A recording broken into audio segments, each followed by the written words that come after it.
guys, what's up? Welcome to another edition of our Desert Highlight Reel. We have been learning about Moses for 2 months now, and today it's actually time to say goodbye to Moses. Not because we're tired of talking about Moses, not because we covered every single thing, but at this point in the story of the Hebrews looking for the promised land, we're at the point where they are at the Jordan River, and right across the Jordan River is the land that God has promised them. And I know you guys remember last week, the first time Moses got water out of a rock, God told him to strike the rock and the water came out. But the second time, God told him just to speak to the rock and order water to come out.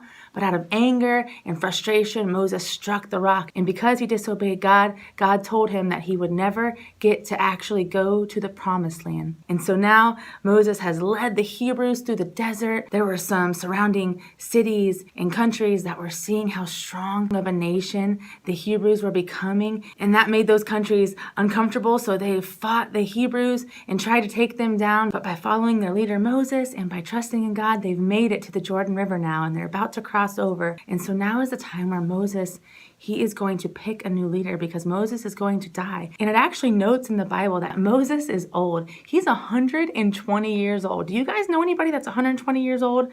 I don't. But in the Bible, it notes that even though he was 120 years old, it says that Moses' eyes could see perfectly and that his body was still really strong. So why did he die? He died because they're about to go into the promised land and God says that he wasn't able to go, right? So Moses has been giving the last instructions to the people, and he actually brings up who's going to be the next leader, and his name is Joshua. And we're actually going to be talking about Joshua in one of our upcoming Sunday morning lessons, so I'm not going to go any more into Joshua except for to tell you that he's going to be their next leader. And now Moses, he brings Joshua in front of the whole crowd of Hebrews that he's been speaking to, and he says Joshua's going to be your next leader, and he tells Joshua to be strong and courageous, and that God is going to be with him, and that he is going to be the new leader for the Hebrews. And it's really important when Moses is telling Joshua to be strong and courageous because God tells Joshua this all the time. Joshua was a young leader. There are thousands of Hebrews, and Joshua was a young man, and he has to lead the Hebrews in several battles.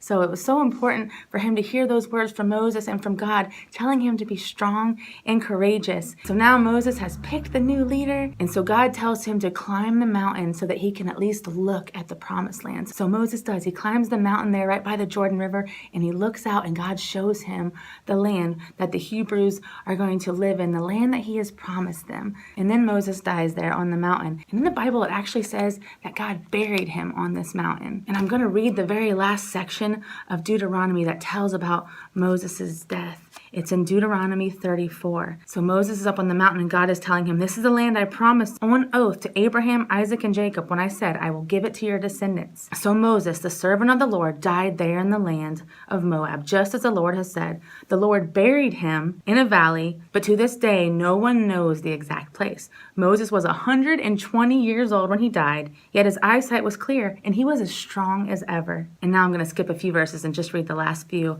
of the chapter. There has never been another prophet in Israel like Moses, whom the Lord knew face to face. Face to face, right, guys? God talked to Moses. We've talked so much about the relationship that Moses has with God. They talk to each other, don't they? God first came to Moses in that burning bush, and he came to him so many other times and told him what to do. And even though so many times Moses was scared or unsure of himself, he always trusted God and things worked out, didn't they? That's why it's so important that we remember what Moses says to Joshua and what God eventually says to Joshua even more, to be strong and courageous. The Lord sent him to perform all the miraculous signs and wonders in the land of Egypt against Pharaoh and all his servants and his entire land. With mighty power, Moses performed terrifying acts in the sight of all Israel. Remember those terrifying acts? Remember Moses' staff that turned into a snake? All of those plagues that God sent, the frogs and the gnats and the Nile River turning to blood. And then Moses eventually using his staff to part the Red Sea. I told you guys when we first started learning about Moses that his life is full of adventure. But I hope if nothing else, you guys have learned 2 things from Moses. I hope that you've learned how important it is to trust God and how important it is to be strong and courageous. I can't wait to meet Moses in heaven someday. I'm so thankful for all the things that we can learn from Moses, and I hope you guys have really enjoyed learning about him and that we can remember certain parts of his life when we are tested and when we need to be strong and courageous or when we need to trust God. And I'm going to be giving you guys kind of a little reminder to trust God and to be strong and courageous. And I'm going to show you guys how to use it and how to make it. All right, guys, so what I'm going to send you to remember all the things that we've learned about Moses is this little guy right here, this little lion. And I picked a lion because what is more strong and courageous than a lion? And this lion is a trick. You can open him this way and he can kind of like roar, and then you open him this way and he has little numbers inside of there. You use your thumb and your pointer finger down in these little slots and you just kind of go back and forth like that. What you can do with your friends is open up the slots. We're gonna have little messages of things that we have learned from Moses. I have written in mine, be patient, trust God, pray often, and be strong and courageous. What I'll be sending you guys actually looks like this. And you're gonna have to cut the square out and you're gonna have to color it in first, but I'm gonna teach you guys how to fold it. There are instructions, but they're kind of confusing. So color it first and write your messages in these little diamonds right here. When you get it all cut out and all colored in, then it's time to do the folding, and the folding's kind of hard. And it's in a perfect square, and the first thing you want to do is take the corners and take them straight to the middle and fold them in. This crazy picture and all these numbers will make sense after you fold it all together. You get them all in, increase it really good, and then after it looks like that, you flip it over. And then you'll see your messages.